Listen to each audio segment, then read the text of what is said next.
Sir liquor case అంత వీకా చాలా మందిలో వస్తున్న ప్రశ్న ఇది.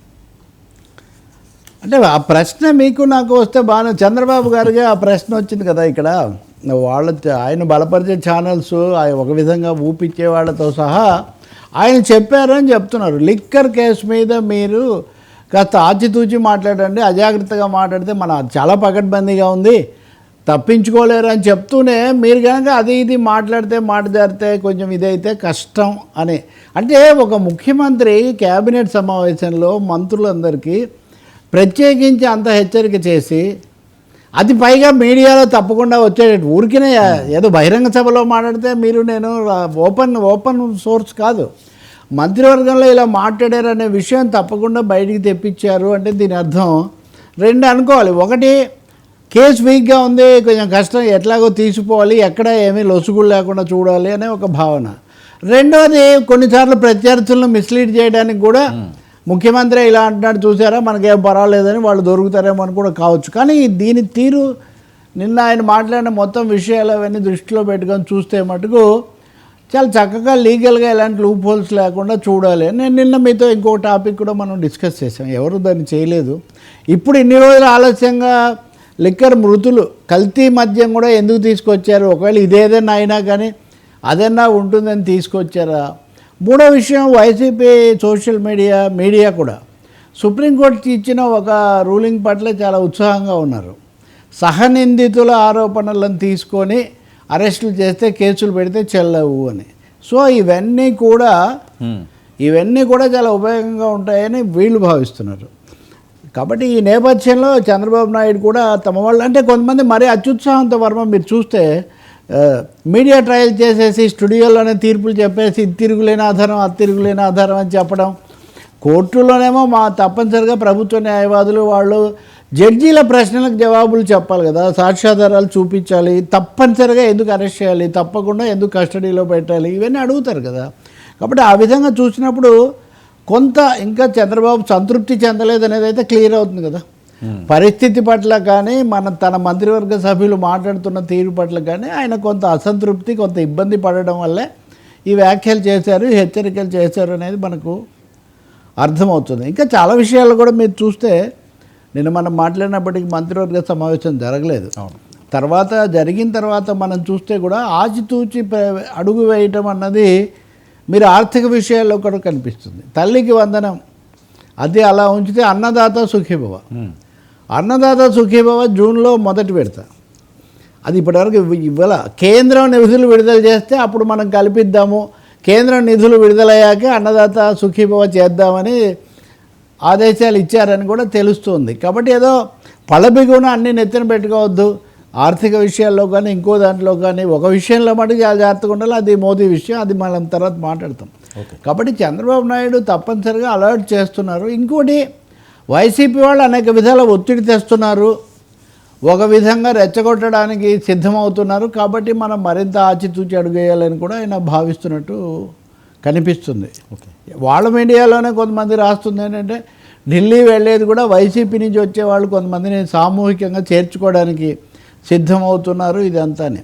అందువల్ల ఈ కామెంట్స్ ద్వారా కొంచెం జగన్ క్యాంపుకు హ్యాపీ చేసే ఒక మాట అని చెప్పి జగన్ నిన్న హెచ్చరించడాన్ని ఎలా చూడాలి తప్పనిసరిగా అది మళ్ళీ ఇంకొకటి జగన్ యాక్షన్ ప్లాన్.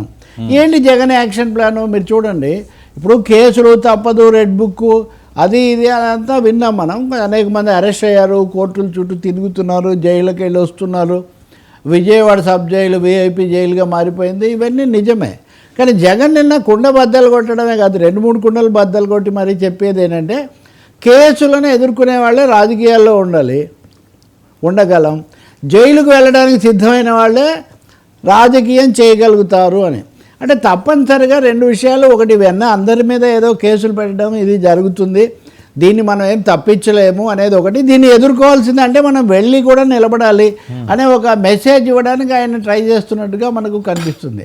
మూడోదేమో స్థానిక సంస్థల ఎన్నికల్లో, ఉదాహరణకు తిరువురు ఎన్నిక, వాళ్ళు 2 సార్లు చేసిన తర్వాత కూడా బలాబలాలు మార్చలేకపోయారు, ఇంత అయిన తర్వాత ఎన్నికనే వాయిదా వేశారు. హైకోర్టు నిన్న వీళ్ళకు రక్షణ కల్పించని, సహజంగా వర్మ వెళ్ళినా కానీ కోర్టు రక్షణ కల్పించండి అని పౌరులందరికీ రక్షణ ఉండాలి కాబట్టి, సో రక్షణ కల్పించమని హైకోర్టు చెప్పడం కానీ, ఇంకో చోట జేసీ దివాకర్ రెడ్డి దీని దగ్గర అప్పుడు జరిగింది ఈయన చెప్తున్నాడు. తాడిపత్రిలో అప్పుడు మనం ఇద్దరిని లాగేసినా సరిపోయేది, అయినా లాగేయలేదు, ఇప్పుడు ఇవన్నీ చేస్తున్నారని. ఒక ముక్కలో చెప్పాలంటే చాలా పెద్ద ఎత్తున మనము చాలా సంక్షేమ ప్రదాతలుగా మనం పనిచేసాము, మనం ఇవన్నీ కూడా చేసాము. వాటన్నిటిని ఇప్పుడు రివర్స్ చేసి మనమేదో నిరసన తెలుపుతాం కాబట్టి మన మీద పడతారు, జైల్లోకి పోవడానికి కూడా సిద్ధంగా ఉండండి అంటే ఇంకేం ఉండదు కదా. ఏదో సామెత చెప్పినట్టుగా మీ మీద కేసు ఉంది, జైల్లో అంటే వీటిని కక్ష సాధింపు అన్న దశ దాటి వీటిని ఎదుర్కోవడానికే మనం సిద్ధం కావాలి. ఇంకోటేమో జిల్లాల వారీగా కూడా చాలా పకడ్బందీగా ఇంతకుముందులా కాకుండా కమిటీలు ఇవన్నీ కూడా వేస్తాము. ఈ కమిటీలు అంతా జరుగుతుంది. మూడోది ఈ చంద్రబాబు నాయుడు హెచ్చరిక, ఈ హెచ్చరిక మీరు రెండు పోటాపోటీగా పెట్టి చూడొచ్చు. చంద్రబాబు నాయుడు వీటి మీద మీరు జాగ్రత్తగా మాట్లాడండి, అనవసరంగా అవతల వాళ్లకు హ్యాండ్ ఇవ్వకండి స్కోప్ అని ఈయన చెప్తుంటే, వాళ్ళ దాని మీద మనం కౌంటర్ ప్రచారంతో ప్రజల్లోకి వెళ్ళాలి. ఈ కేసులన్నీ ఏ విధంగా కల్పితమో ఇవన్నీ కూడా వాళ్ళ దృష్టికి తేవాలి. మూడోది ఆయన ఈ పథకాల గురించి ఎక్కువ నొక్కి చెప్తున్నాడు. ఉదాహరణకు ఈ పథకాల్లో అనేకం అమలు జరగట్లేదు, ఇవన్నీ కూడా బోగస్ అని తేలిపోయి ప్రజల్లో తీవ్రమైన వ్యతిరేకత వచ్చేస్తుందన్న పద్ధతిలో మాట్లాడడం కూడా మనం చూస్తున్నాం. కాబట్టి ఇక్కడ ఏమనాలంటే offence is best form of defence అంటారు. కాబట్టి వెనక్కు తగ్గడం కాకుండా ఎదురుదాడికి సిద్ధం కావటమే మార్గం అన్న పద్ధతిలోకి వస్తున్నట్టుగా ఉన్నారు. ఇంకా మీరు చూస్తే వంశీ బలహీనమయ్యాడు లేదా ఇట్లాంటివి వస్తే అవన్నీ ఏం లేదు, మేము చాలా బలంగా ఉన్నామని కూడా వాళ్ళు అదే పనికి చెప్తున్నారు.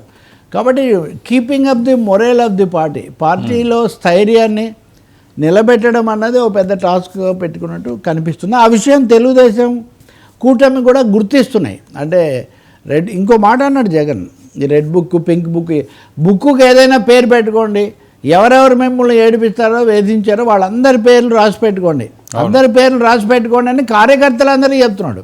ఇప్పుడు లోకేష్ ఒక బుక్కే రెడ్ బుక్, కానీ ఈయన అలా కాదు. వైసీపీ కార్యకర్తల నాయకులందరినీ ఏదో ఒక పేరు పెట్టి ఒక బుక్లో రాసుకోండి, ఆ బుక్లో వాళ్ళందరినీ తర్వాత చూసుకుందామని చెప్తున్నారు. కాబట్టి ఆంధ్రప్రదేశ్లో పరిస్థితి చాలా హోరాహోరీ వార్. ఇప్పుడు ఇండోపాక్ వార్ అయిపోయింది, కానీ ఇప్పుడు ఇది ఒక విధంగా జగన్ టీడీపీ వార్ అనేది బాగా తీవ్రానికి తీసిపోయే పరిస్థితులు అయితే ఇక్కడ కనిపిస్తున్నాయి. మేమేం కేసులకు భయపడం, జైళ్ళకు కూడా పోతాం అని కూడా చెప్తున్నాడంటే ఇంకేముంది, ఏదైనా చేసుకో అన్నట్టుగా సార్ దాని మీద కూడా అంటున్నారు తెలుగుదేశం వాళ్ళు. అంటే కేసులు అవి వస్తే వాటి మీద వివరణ సంజాయిషో ఇచ్చే బదులు ఏం లెక్కలేదు, కేసులు వస్తే మంచిదే, వాటిని ఎదుర్కొంటేనే మనం నిలబడతాము అని చెప్తున్నారంటే ఒక విధంగా మీరు బరి తెగించమని చెప్తున్నారా అని. సహజంగా ఏ రాజకీయ పార్టీ అని నిలబడమనే చెప్తుంది. ఇప్పుడు అంతకుముందు జగన్ హయాంలో నిలబడిన తెలుగుదేశం వాళ్ళను వీరులు అది ఇది అని సత్కారాలు చేస్తున్నారు కదా. కాబట్టి ఇక్కడ ఒకటే చట్ట ప్రకారం జరగాలని కోరుకోవాలంతే. సార్ ఏంటి తాజా సర్వే పిఠాపురంలో రివర్సు కూటమి ఏడాది పాలనపై రైస్ సర్వే సంస్థ నిర్వహించింది. గత ఎన్నికల్లో వాళ్ళు కూడా నిర్వహించడం జరిగింది, అప్పుడు కూడా మనం కొన్ని చర్చించడం జరిగింది. ఇప్పుడు ఏంటి ఏడాది పాలనపై ఈ సర్వే పారదర్శకంగా అంటే వాస్తవంగా ఈయన ప్రాంతాల వారిగా చేస్తూ వస్తున్నాడు. ఆ పుల్లంట్ల ప్రవీణ్ అని నేను ఆ క్రమంలో చూసిందే. ఈయనకు ఒక ప్రత్యేకత ఏమంటే తెలుగుదేశం గెలుస్తుందని గతసారి చాలా స్పష్టంగా చెప్పాడు ఆయన. మీరు గమనిస్తే అప్పుడు తెలుగుదేశం లెక్క చాలా కరెక్ట్గా 164 వస్తాయని చెప్పిన మిత్రుడు కిరణ్ కదా, కిరణ్ ఆయన కూడా ఈ మధ్య 2-3 సార్లు కొంత అసంతృప్తి పెరుగుతుంది, వీళ్ళు తట్టుకుంటే కోలుకోవచ్చు అని చెప్తూ వచ్చారు.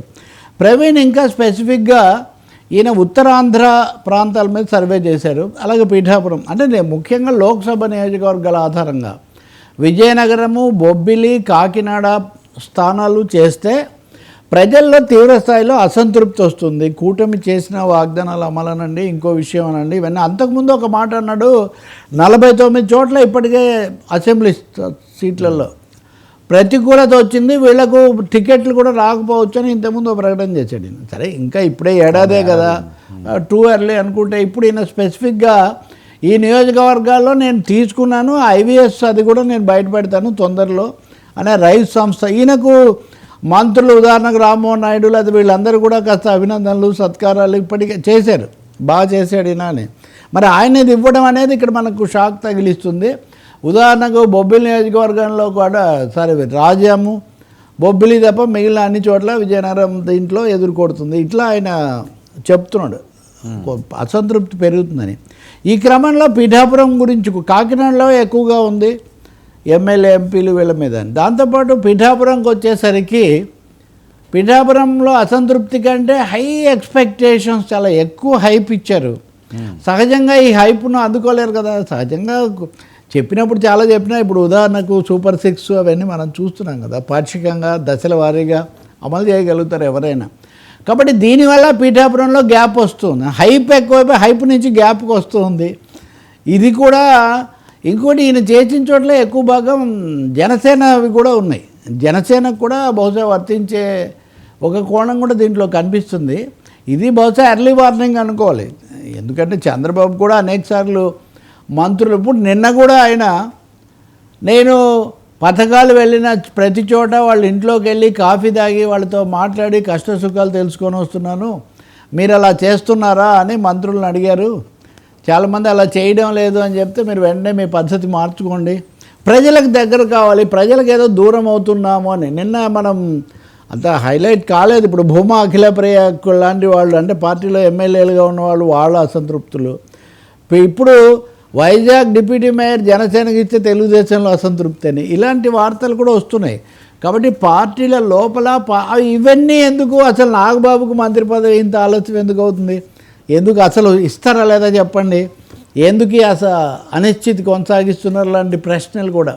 సో వీటన్నిటి మధ్యలో ప్రజలకు ఇచ్చిన వాగ్దానాల అమలనండి, ఇంకోటేనండి, అది అసంతృప్తికి దారితీసే అవకాశం ఉంది. బహుశా ఈ రైస్ సర్వే చేస్తున్న సూచన, సంకేతం లేదా హెచ్చరిక అదే అని అనుకోవాలి. దీన్ని బట్టి ఒక దిద్దుకోవడానికి ఒక అవకాశం ఉంటుంది ఎర్లీ స్టేజ్ కాబట్టి. లేదు సర్వేలే ఇది కాదు అది ఇది అంటే మనం ఏం చెప్పలేం. అనుకూలంగా వస్తే రైటు, వ్యతిరేకంగా వస్తే తప్పు అని.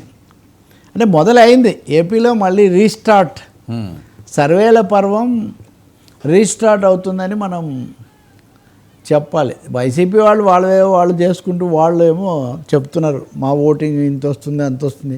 ఇంకా బీజేపీతో కలవమని కూడా కొంతమంది మాట్లాడడం స్టార్ట్ చేశారు కదా. So rice survey rising sudden doubts and అంతే అనుకోవాలి. డౌట్స్ రైజ్ సర్వే అంటే పిఠాపురం అంశం కూడా తీసుకురావడానికి అది కొద్దిగా హైలైట్ అవుతుంది, దాని మీద ప్రత్యేకంగా ఫోకస్ ఉంటుందన్నా, వాస్తవంగా అక్కడ కూడా లేదు రివర్స్ ఉందా? ఇప్పుడు మీరు కాకినాడ పార్లమెంట్ సీట్లు అవన్నీ మాట్లాడినప్పుడు ఆటోమేటిక్గా పిఠాపురం సెగ్మెంట్ దాంట్లో వస్తుంది కదా. సో సెగ్మెంట్ల వారీగా వచ్చిందే కానీ ప్రత్యేకించి అట్లా ఏం కాదు. అందుకనే ఆ చిన్న తేడా కూడా చెప్తున్నాడు కదా ఆయన. వాళ్ళు ఇక్కడ హై ఎక్స్పెక్టేషన్స్. ఇప్పుడు పిఠాపురం ఎమ్మెల్యే తాలూకా అని పెట్టుకోండి చాలంటే, నాకు హైదరాబాద్లో, విశాఖపట్నంలో, కర్నూలులో కూడా పిఠాపురం ఎమ్మెల్యే తాలూకా అని, పిఠాపురం అన్నది ఆ జిల్లాలో అక్కడ ఉంటుంది కానీ అన్ని చోట్ల పిఠాపురం ఎమ్మెల్యే తాలూకా అని పెడితే ఉపయోగం ఉంది. దీన్ని కొంచెం రిడిక్యూల్ చేయడం కోసం ఆ మధ్య ఎవరు అల్లు అర్జున్ కూడా ఒక ఇదేదో ఆ తాలూకా అని పెట్టుకున్నారని దాని మీద 4 రోజులు ట్రోల్స్ కూడా చేశారు. ప్రాబ్లం ఏంటంటే, రాజకీయాలు అనేవి మోదీ అయినా, చంద్రబాబు అయినా, రేవంత్ రెడ్డి అయినా, రాహుల్, అవి క్షేత్రంలో నేల మీద నడుస్తాయి సార్. మీరు ఎప్పుడైతే నేల విడిచి సాము చేస్తారో, too much of expectations, too many warnings, too many attacks, ఇవి రివర్స్ కొడతాయి. కొంచెం ఉన్న అసంతృప్తి పెరుగుతుంది. కొత్తగా ఢక్కాముక్కీలు తిన్నోళ్ళు ఇవన్నీ మామూలే అంటారు, కానీ నెత్తులు శక్తులు మండి నవయువత ఉంటారు కదా, వాళ్ళు ఇవన్నీ నిజం అనుకుంటారు. సామాజికమైన అనుబంధాలతో మావాడైతే చేస్తాడు అనుకుంటారు. పవన్ కళ్యాణ్ స్వయంగా అనేకసార్లు చెప్పాడు కదా ఈ మధ్య, సమయం పడుతుంది, ఇది కుదరదు, ఇట్లాంటివి ఇంకా చూడాలి ఈ పద్ధతిలో. కాబట్టి